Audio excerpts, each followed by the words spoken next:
Hey,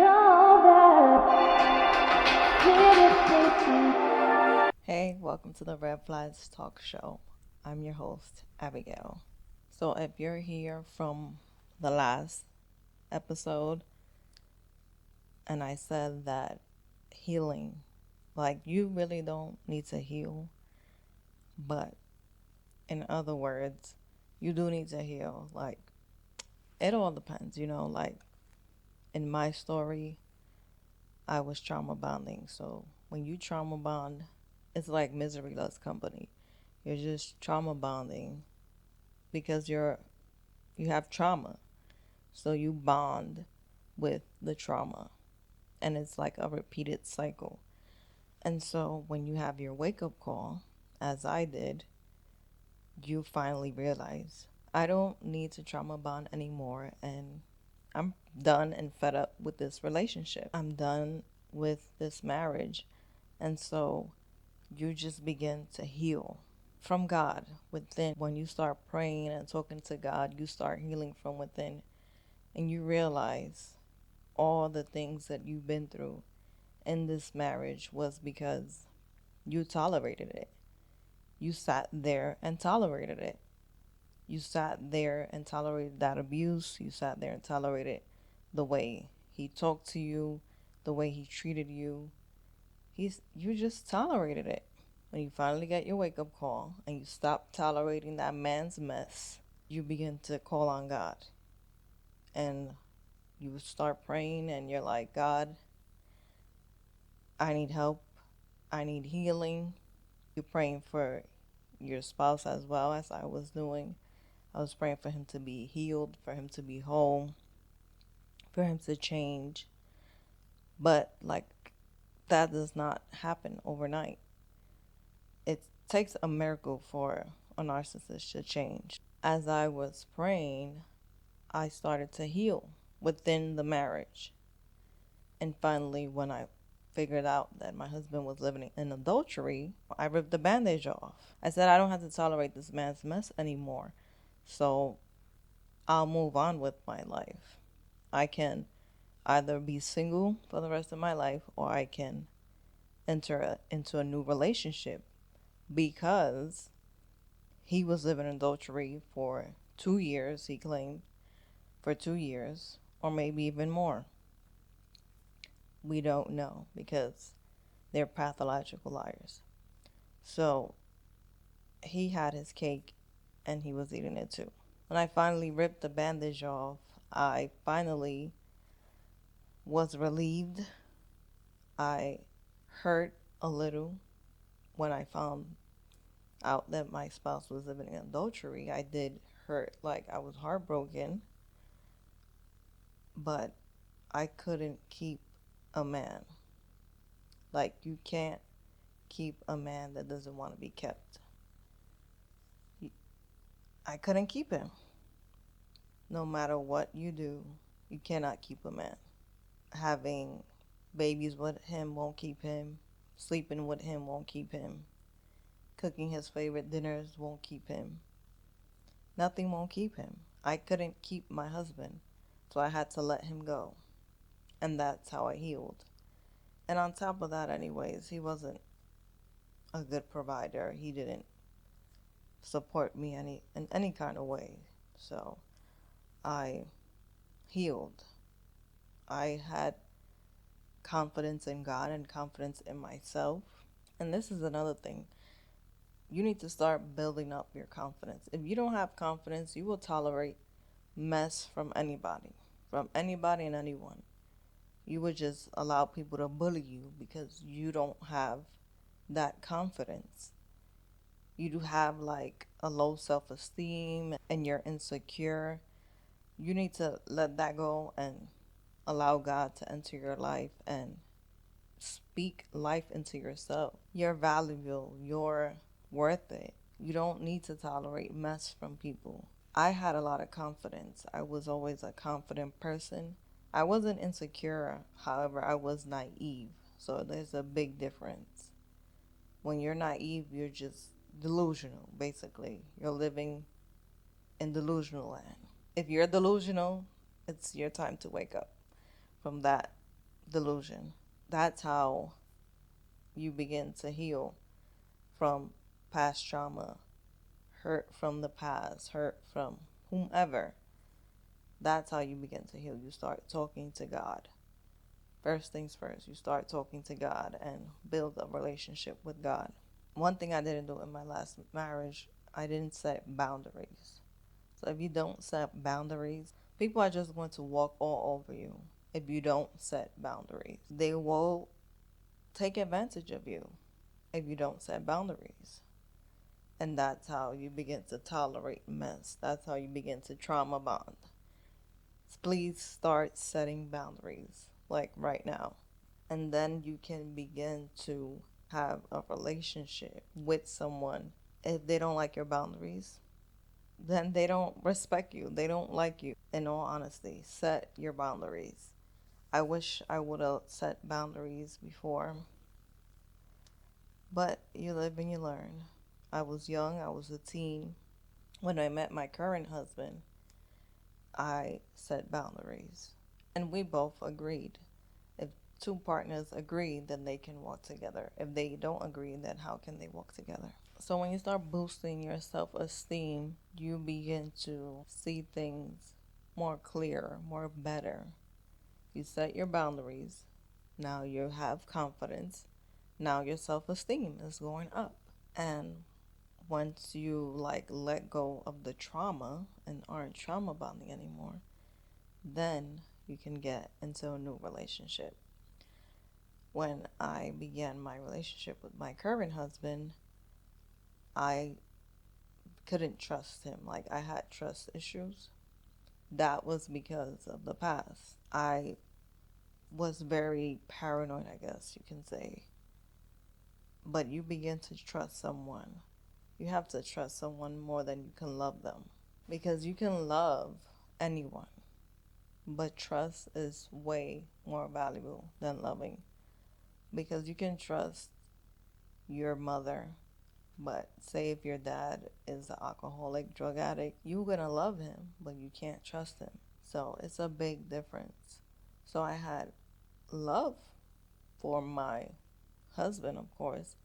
However, I didn't trust him. Like, he told me his story and his past relationships. He was even married at once, and what happened in that marriage, and he was in an abusive marriage as well. Abuse goes both ways for both males and females. When it came to having a STD test done, we both went in together because I felt like if we both went in together and did it at the same time, then I can trust him. And we both got the results together at the same time, and we both shared our results. So I was living in fear. Not in fear, but I guess paranoid. Like, I didn't want to catch anything. So I made my husband do that when we began our relationship. And then I set boundaries. I said I don't want to kiss or be intimate until we're married. And that's how you know when someone truly loves you. If they don't want to do any of those things, they're not into you, or maybe they're just having a lust issue or watching the P word, who knows. They don't have self-control. So when I realized that I could trust my husband, then that was like another healing process. Like, I can trust again. I don't have to worry about my husband sleeping out on me or living in adultery and committing things that my ex did. That was like another healing for me. So I didn't have to worry about my husband living in adultery. I can trust him. I can trust him with my kids. I can trust him going out alone, even though he doesn't go out much. He does the same thing pretty much every day. However, I can trust him. I don't have to worry about financial struggles as I did in my last marriage, because I can trust my husband to provide, to pay bills, and not leave us homeless. So all that trauma that I had stemmed from my past relationships. And maybe your trauma comes from your childhood or your parents that you watched their marriage, and maybe you grew up in a single parent home and your mom had trauma and your mom couldn't sit down with you and talk with you about the trauma that she endured in her life and how to live in a happily godly marriage and set boundaries. Our parents don't have, our parents aren't healed themselves, so they can't teach us what they don't know. My mom, she wasn't healed. She had trauma, so she couldn't teach me what she didn't know. I also implemented fasting in my singleness. I fasted and prayed and asked God to heal me because all the trauma that I had in my past and in my childhood, in my marriage, God took it all away while fasting. Thank God. Comment down below or email me anything you need me to pray about, and I'll pray about it. You can either email me privately and say something or comment down below.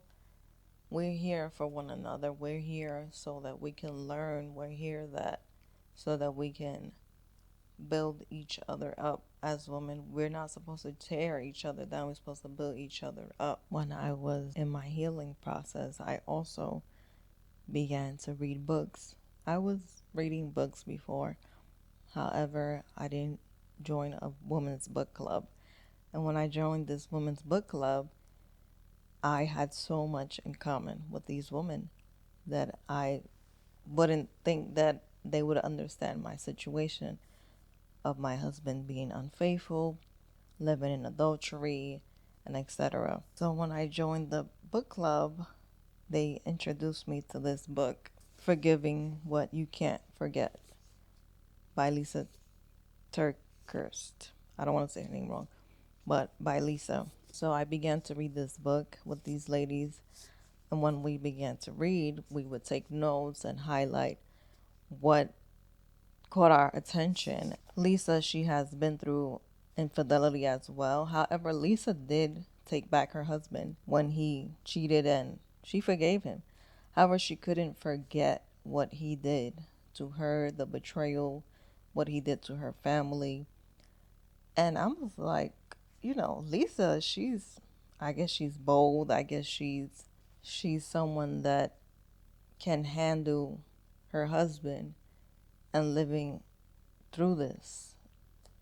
I forgave my husband. However, I could not sit there and watch the man that I love destroy me and my family, and for the fear of even thinking about getting an STD. So that's why I filed for divorce. However, Lysa did not. I don't know if it's a self-esteem thing that she had or she wanted to fix her family. I don't know what it is, but she took him back. However, she did file for divorce eventually because you can't keep a man. She couldn't keep a man. You can't keep a man that doesn't want to be kept. That's the issue. But I do like when she said, I highlighted this, I have healthier interpretations of what I see when we don't go through this process and can't see anything but darkened reality. It's hard to let go and move on. This is because it's impossible to travel through life and not collect emotional souvenirs. We are either carrying healthy perspectives or files of proof from our past, evidence of what's happened to us and how we've been wronged. She also says, basically, files of proof left unattended turn into grudges and resentment that weigh us down and skew our perspectives, which is true. If you're not a forgiving person, you can hold on to a grudge and you can screw your perspective of this person in your life, and it's like mentally damaging you. So that's why it's best to just leave when someone commits adultery and someone cheats on you. When we choose to walk down the path of correcting the dots, We aren't changing where we've been, but we're sorting through our souvenirs to determine what stays with us from here. Unhelpful proof or healthy perspectives. For many of the wrong things that were done to us, we didn't have a say in what happened. But we do have a say in how we move forward. So I love when she says that, because you picture your life, how it was in the past when you first met your significant other, your spouse, your loved one, and how things were from the beginning. And she forgave him and she took him back after infidelity. However, she wanted that same remembrance, that souvenir, she calls it. In my belief, once someone cheats, you lose all trust. I can't trust you anymore. I just can't. If you betrayed me, you betrayed your family, I cannot trust you. I forgive you, but I cannot trust you. We can't live like this. We can't live in the fake identity of we're a happy couple, we're a happy married couple, we're happily married in a household. It's fake. It's not real. And as much as you would like to take someone back and to relive those past memories, as Lysa said, you cannot move forward. You can't, because you begin to hold a grudge. She said, unattended proof left unattended turns into grudges and resentment. You begin to hold a grudge. You begin to resent this person because of what they've done. I knew I wasn't going to be able to change my ex-husband, and I knew I wasn't going to be able to relive the first, like they say, first love. I knew I wasn't going to be able to relive that because of all the cheating he had committed prior to me knowing. He did tell me who he cheated with and whoever. That's besides the point. I can't trust you anymore. I can't trust you. I have to move on. So Lysa, finally, it's a good book. You can read it. Lysa finally moved on. And she says, she has a lot of questions in here. Do I cringe, roll my eyes, feel my pulse quicken, clench my jaw, let out a sigh? She says she asks herself these questions. Do I shake my head at the unfairness of good things happening to them? Do I celebrate secretly when I hear they are having difficulties with thoughts like they finally got what's coming to them? Do I dream of the moment when I get to present all my proof and hear them finally admit what they did was wrong? Do I acknowledge what was hard but feel a sense of calm and peace? Can I manage my emotions when good things happen to them? So she had so many questions. These are examples of her questions. She said she had physical and emotionally to mention the person's name. It was difficult for her to mention her ex-husband's name. And all these questions have to do with trust. They have to do with trust. You can't trust this person. You could love them, but you can't trust them. I had to live with the fact that my ex-husband wasn't going to be faithful anymore and just be a womanizer. I had to live with that fact. I had to finally wake up and see him for who he is. A womanizer, someone who doesn't want to provide, someone who doesn't care for his own kids. I had to wake up and realize that. So thank God for this women's book club and this book. It's a good book. You can get a copy anywhere where they sell books. Another book I was reading was this one, Healing Starts Now, the Complete Training Manual from Joan Hunter. So this book here, it teaches about healing your spiritual self, your spiritual body, your spiritual being, your mind, mentally, finances, just healing overall physically. And it taught me so much. How to receive healing, how to allow God to use you, know how to approach who needs healing. Lay hands on the sick and they will recover, fulfill the Great Commission. So I love that this book teaches all types of healing. But not only that, this book healed me mentally because I didn't know that so many factors, like mentally and spiritually, can affect you physically in your healing process. So many people get sick physically, and it turns out it's really spiritually or mentally why you're sick physically.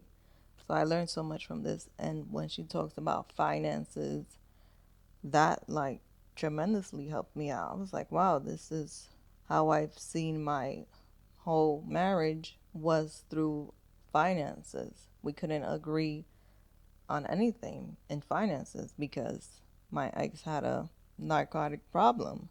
This book healed me and God as well. This is like a healing manual. I tell you, it's super good. I also was visiting a therapist. He was a man. He did such a good job talking about how I'm thinking in the past and how I would relive my new relationship. He was trying to tell me that how I acted and how my ex-husband acted in our relationship, that I would relive that with a new person in a new relationship. And he was telling me how that you can think those things, you can relive those things in your mind, but you just don't see the new person you're with as the old person that you were with. So you get to relive a new life and be a new person with this person that you're with. Because obviously they're two different people. But like Lysa was saying, you imagine, you think things through as if you're living in the past, but you're not. It all comes back to trusting a person and relying on God. So that's how my healing journey process began. When I began to heal, I also began to look for ways that my kids could be healed, because there's a such thing as generational curses, and they can linger from generation to generation. And so since I'm raising 3 boys, I don't want them to be the way their dad was. And I pray over them. I just fast and I ask God to be who they need to be for God. And I prophesy over them. The most I can do is be a mom to them. I can't be a dad, but thank God for my husband, who's a great dad to them. I can just be a mom and pray over them and help them out to be men of God, adults, civilized adults in the future when they become adult. That's the most I can do, and just pray and rebuke those generational curses for my children. That's why it's very important to have a house of prayer, a husband that's going to pray with you, your spouse that's going to pray with you and pray over your kids, because you don't want the same cycle to be repeated. You want healing in the next generation. You don't want broken homes in the next generation.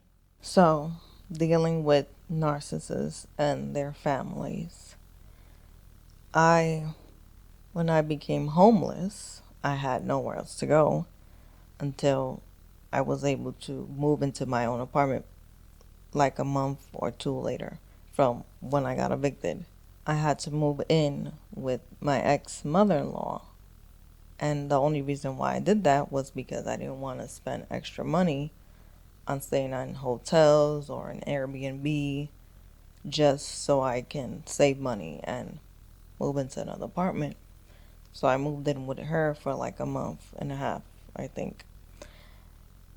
And the thing is with narcissistic sons, they have narcissistic families.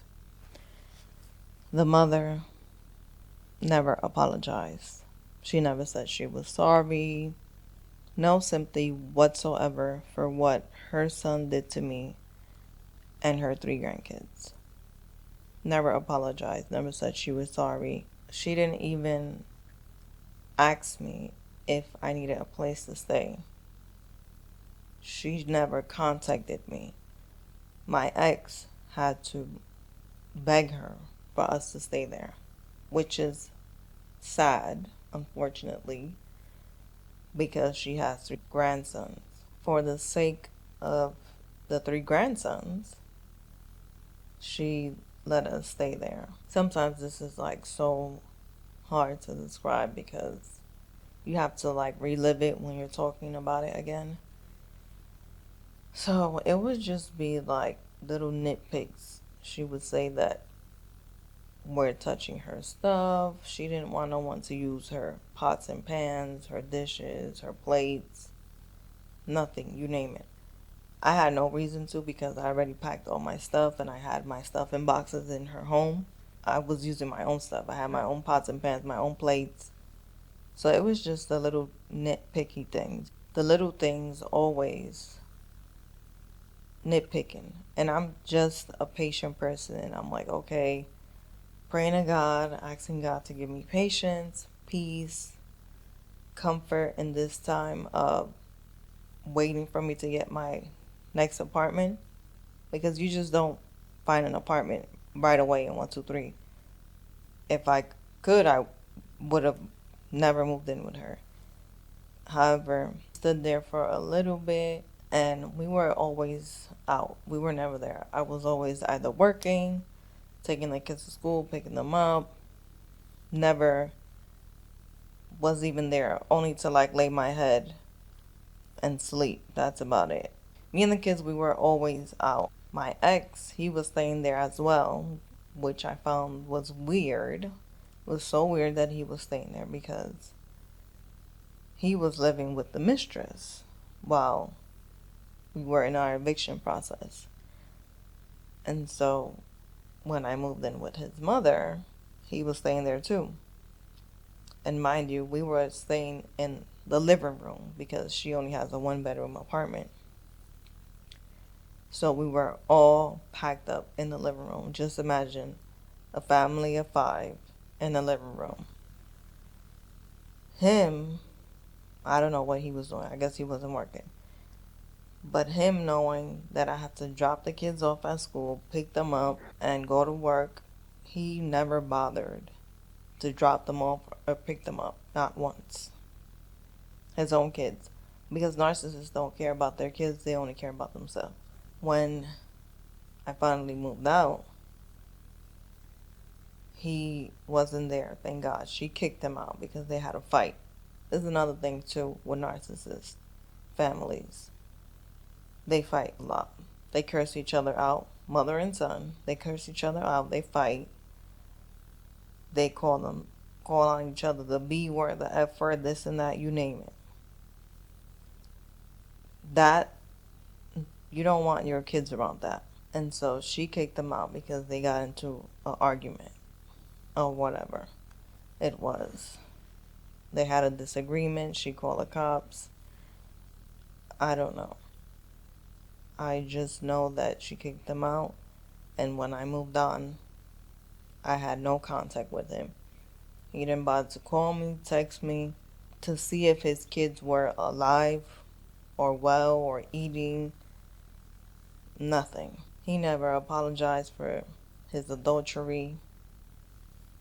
Nothing. When I moved into my new apartment, I didn't hear from him for months until we were at the court having our dissolution of marriage finalized. That's when I saw him and we were divorced, and he, like I said, was never in his kids' life. Didn't bother to pick them up from school, drop them off, or pay child support or anything. No type of support in what way. And I wasn't going to beg him for it because when you file for divorce, it's already in the contract what you should be doing. And as a grown man, as an adult, you should follow that contract. However, he didn't follow the contract. When we were in court, we already have everything in the contract, what we need, what we want. We didn't have any assets, thank God. However, the child support, I did put on there that he needs to pay me X amount of money every week, whichever way he can send it. Cash App, Zelle, you name it. Just send it weekly. I waited about probably 6 months, never received not one payment. Not Apple Pay, Cash App, you name it, nothing. So I had to go to the Department of Revenue for them to serve him with papers and find him at his job and make it a mandatory payment with the court. Because when you file for divorce, yes, you're going to put it there in the contract. However, the court is not the one that keeps up with the payments. They don't keep up with that. And they don't find the person where they working at, what kind of income they have. They don't keep track of that. So you have to go through the Department of Revenue, whatever state you're in.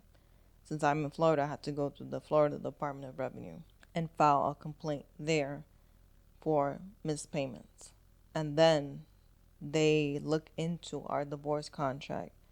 I gave them a copy of our divorce contract, and they didn't have to do a DNA test because we've been married for 10 plus years and had this amount of children during this marriage. So there's no need for that. But if you haven't been married for X amount of years, you would have to do a DNA test because that's just the law in this state. I can't speak for no other states, but that's just the law in this state. And so I went through the Department of Revenue so they can find him, they can serve him his papers, and they can withdraw the funds from his paycheck when he gets paid. And that's how I went through with that. The Narcissist Family hadn't given me any support, didn't send me any money, no food, nothing. They didn't ask me if we were dead or alive or we were eating anything because they only care for themselves. They're so selfish. So when we finally got divorced, it took about, I think 4 months when we got divorced from when I filed. A month later, I see him because I haven't seen him all those months. I see him a month later from our divorce, and he interrogates me, wants me to know if we're going to get back together, and then he's having his family text me and reach out to me saying if I'm going to ever get back with him. I said, why would I ever get back with him? That doesn't make any sense. This same day when I seen him, he proceeds to grab my arm, interrogate me, and would not let me leave from my car. And then he proceeds to steal my engagement ring. And I just called 911. I was screaming for my life because you don't know what's going to happen. You don't know if this person's going to kill you or if they're going to harm you. You don't know. In their mind, they're okay. They're normal. It's okay to grab someone by their arm and almost break their arm and crash their car and steal their ring. That's okay in their mind. But the family doesn't see it that way. And so when I pressed charges and got him arrested, the family had the nerve to say, how can you do this? Why would you get him arrested? First of all, the man held me hostage, interrogated me with all sorts of questions of getting back with him, and then he proceeds to steal my ring, almost broke my arm. Why would I not get him arrested? He needs to be arrested. He should have gotten arrested years ago, but I didn't get him arrested because I was trauma bonding. And when I did get him arrested, they were texting me and saying all sorts of mean things as if he's the victim. I just blocked them. I don't throw my pearls to pigs. I block them. I don't have time for nonsense, especially when people don't seem to understand that the man almost broke my arm, held me hostage, interrogated me, and stole my ring. And you'll say how he held me hostage. Well, he held me hostage because I was dropping off our son to his mother, and that's when I saw him. Since she kicked him out, they weren't in contact with each other. That's another toxic trait of narcissistic families. They don't speak to each other for months. And I dropped him off that day. All of a sudden, he pops up. I was shocked that he was there. Dropped off my son because I had to go off to work. That's when he held me hostage in my car, interrogating me with questions and asked me if we're ever going to get back together. And I couldn't respond to him. I couldn't give him a straight answer. And then he's asking me if I'm seeing anyone, if I'm in a new relationship. Why does it matter to you if I'm in a new relationship? You've been cheating and having kids this whole time while we were married. And so when I find out, this is the thing, when they find out that you know about their secret life, they're angry. They're very angry. Because they can't hold you hostage anymore and keep you as their victim to do whatever you want. So you can pay all the bills. They can live there rent free, basically, because the relationship was 75-25. He didn't even pay anything. Giving me $300 a month isn't doing anything for the rent or the bills. So that covers mainly food. They get angry because they cannot control you anymore. They want to keep you hostage. They want to keep you bound. They want to keep you in that trauma bonding so they can have a place to stay. This is another reason why the family kept on texting me if I'm going to take him back and this and that. Because the mother doesn't want a grown adult son living with her. And I understand. Who wants their grown adult son living with them? No one. Unless they're respectful and providing for the home. But if they're disrespectful and they're a narcissist and they curse you out whenever they feel like it, of course they're not going to want you there. So she wanted me to take him in, basically. Because no other woman wanted to take him in. They wanted me to take him in. And that wasn't happening because I moved on with my life. And then they guilt trip you and say, oh, but you have kids together and you have X amount of years together. Okay, and that doesn't mean anything. When this person has been living in adultery for several years, that doesn't mean anything. Then she says, oh, but everybody does it.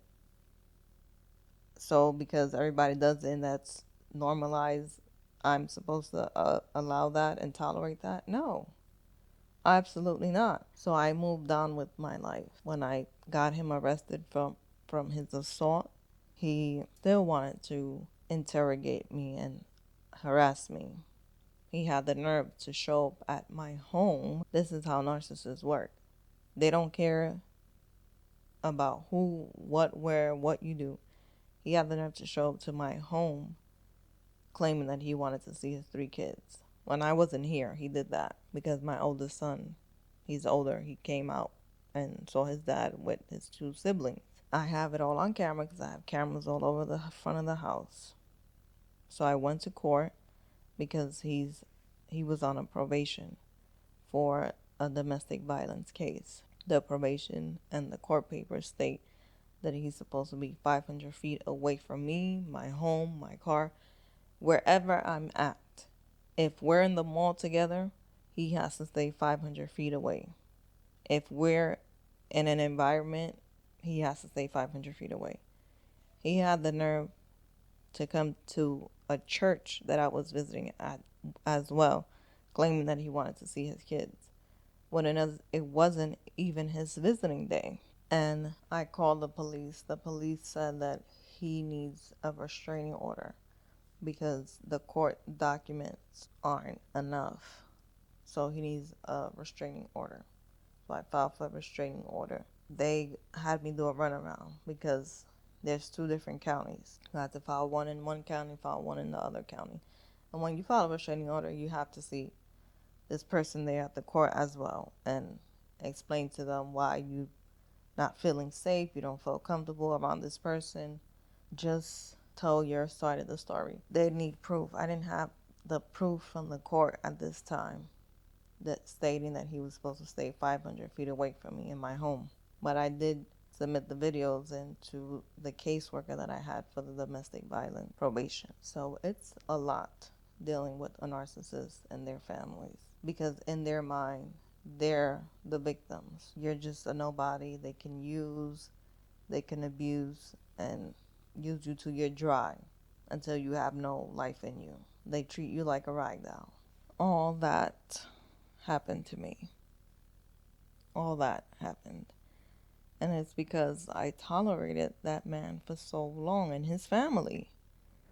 Tolerated their mess, tolerated their narcissism all this time because I was trauma bonding.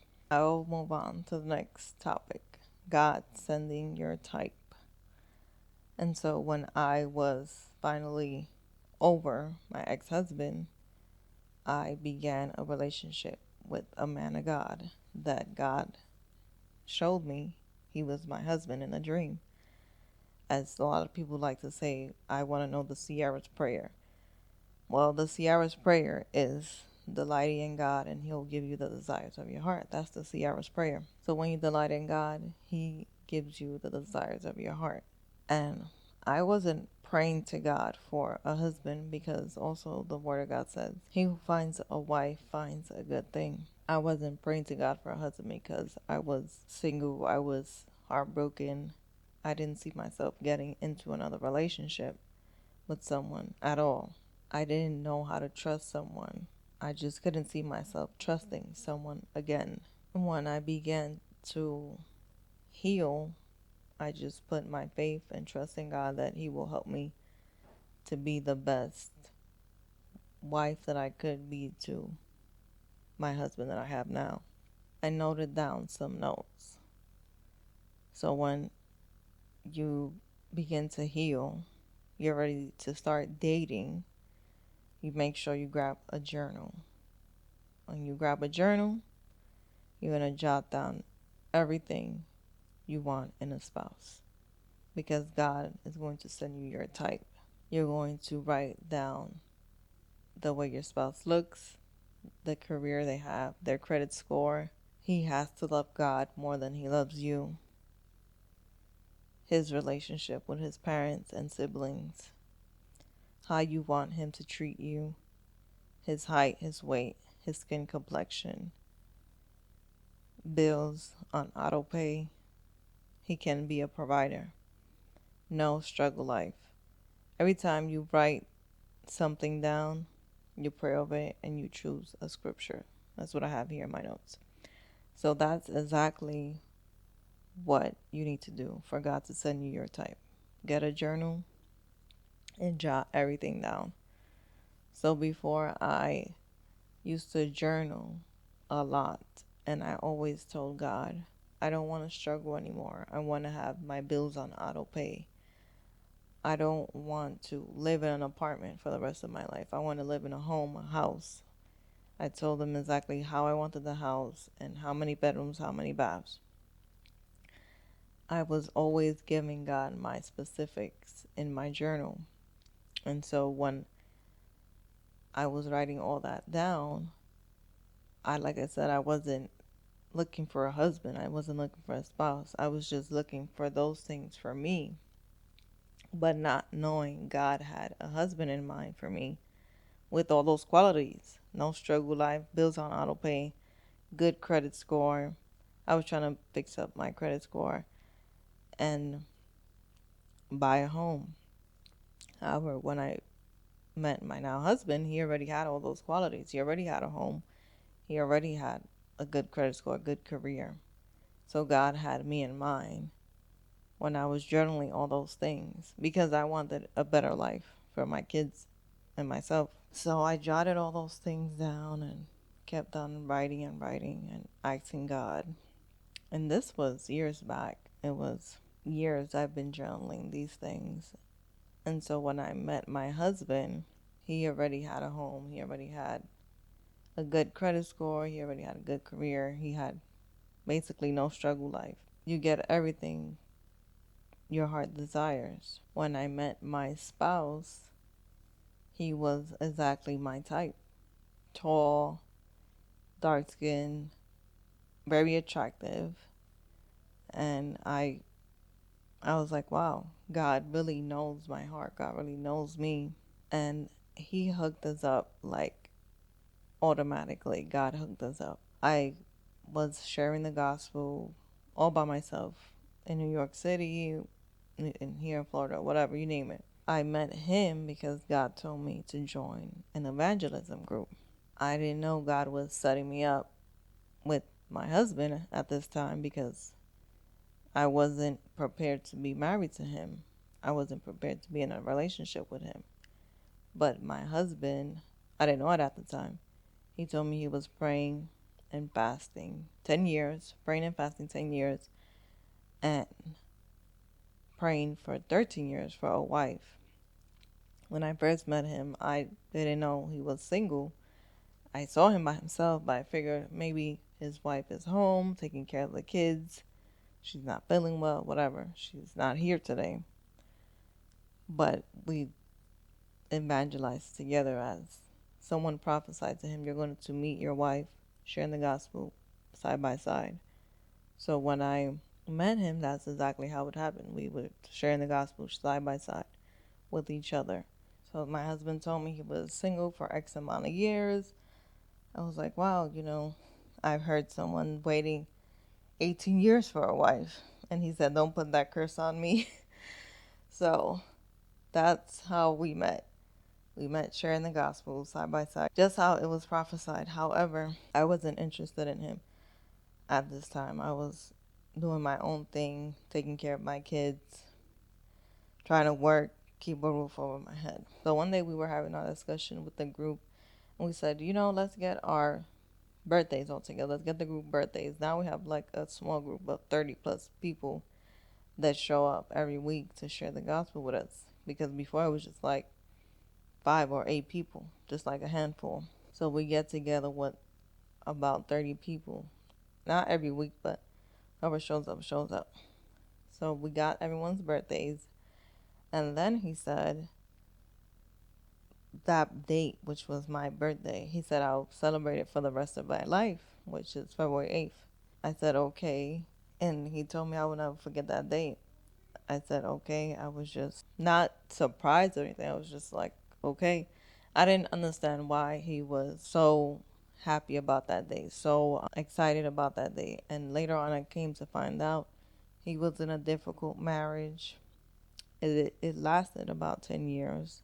His spouse was abusive as well, and she wasn't supportive in anything he did. So when he got divorced, it was on my birthday, February 8th. And that's when he said he'll celebrate that day for the rest of his life when he got divorced. So you have power in the tongue. When you speak, you have power in your tongue. You're prophesying into your future on what you want and how you want things to go. So he prophesied that I would celebrate this date for the rest of my life. When he found out that it was my birthday, he said that he felt tormented because God sent me to this group. And mind you, I wasn't his type at all. He said he wanted someone tall and slim. I'm none of those things. I'm 5'2" and thick all the way around. So he said he felt tormented because of this birth date, this date, which was his divorce date. I said, I don't know how you felt tormented because I'm not your type. So how can you feel tormented? I guess because it's the fact that he spoke that day, I'll celebrate this day for the rest of my life. It's like something clicked in his head. Why is this girl, who obviously isn't my type, she's a young girl, she's a mother of 3 kids, her birthday is my divorce date. I couldn't understand, and he couldn't understand. But later on, we understood why God did that, because he was setting us up. He was hooking us up together. So that's how God gives you your type. You just pray, you talk it out, you write it down, and trust me, he will send you your type. Everything about my husband, I like everything about him. I have no complaints. He's a man of God. He provides. He has a perfect credit score. He has a home. He bought this home even before I even met him. He bought this home. He owned this home, and every bedroom, every bath, you name it, that's exactly what I wanted, because that's what I was praying to God for. Same style of home that I was praying to God for. My husband had it. He had his bills on auto pay. He has a good career. He has the best complexion, I can say. I just love dark skin and the perfect height, just all the way around my type. That's how God sent me my type without me even knowing. I didn't know he was going to be my husband at that time until, like, fast forward 2 years later. God gave me a dream. I prayed to God. When I was talking to my husband at the time, when we were just talking, we weren't even dating or anything. We were talking because we agreed that if we pray before we go on a date, God has to give us the approval of dating that person. So we prayed. I said, you've been single for X amount of years. You dated 2 people prior to me. Let's pray about it and see what God says, if it's okay for you to date me and for me to date you. And he said, okay, we'll pray about it. So we prayed, and that same night, I had a dream that he was my husband. We had a joint bank account. We were walking together to church with my 3 sons. And I told the girl in this old church that I was visiting, God gave me a man of God. That's what I said. God gave me a man of God. My divorce is finalized, and God gave me a man of God. That's what I was telling her in the dream. And the funny thing is, that same girl, she was like on staff with the church. She gave me a list of referrals to see a therapist. And come to find out, that therapist, he was so amazing. I like that office too. They take insurance, and sometimes you don't even have to pay a copay. So you can look into that, getting therapy and having your insurance pay for it. So as I was telling that girl in the dream, my divorce is finalized and God gave me a man of God, I was excited when I woke up. I woke up super excited. I was happy. My husband, on the other hand, he was kind of skeptical, because he said Satan spoke to him and told him, do you want to get married this February 8th or the next February 8th? And he wasn't too sure if it was God or if it was Satan. He had to pray about it. But in the meantime, I was certain that this was my husband. This was the man God sent me. Because whenever God gives me a dream, my dream always comes true. And I have this great discernment, thank God. I have this amazing discernment that I can tell when something is from God and when something isn't from God. And so when I had this dream, I told my mom right away. I told my siblings right away. And my sister, she has this gift of prophecy. She was telling me things about my husband. And he was still sort of on the fence, still needed some confirmation from God. I just so grateful to God. And believe it for yourself too. God will send you your type. You don't have to struggle. You don't have to worry about someone not providing, someone with a perfect credit score. Trust and believe. God will do it for you. Did it for me, He can do it for you. If you need any help, please email me or leave a comment below. We've been married now for 2 years now, and I've learned a lot about my spouse and what he likes, what he doesn't like, and being a submissive wife, because I wasn't a submissive wife in my last marriage. I didn't know how to submit to someone who wasn't a leader. You can't submit to someone that's not a leader. If someone is leading you correct, then you can submit to them. However, I didn't know how to submit to someone who couldn't lead us, who couldn't lead a family. And so I'm so just grateful to God. My husband is a leader. He's a provider. He knows God's word. He knows the real world. He's very educated. I'm just very grateful to God. I've learned so much throughout the years of being married, 14 years. And this is like day and night. My friend said I went from rags to riches, which is true. I learned a lot from my past mistakes, from my past marriage. So I don't want to bring that into my next marriage. I'm going to end it right here. So just remember, know the signs, save your heart.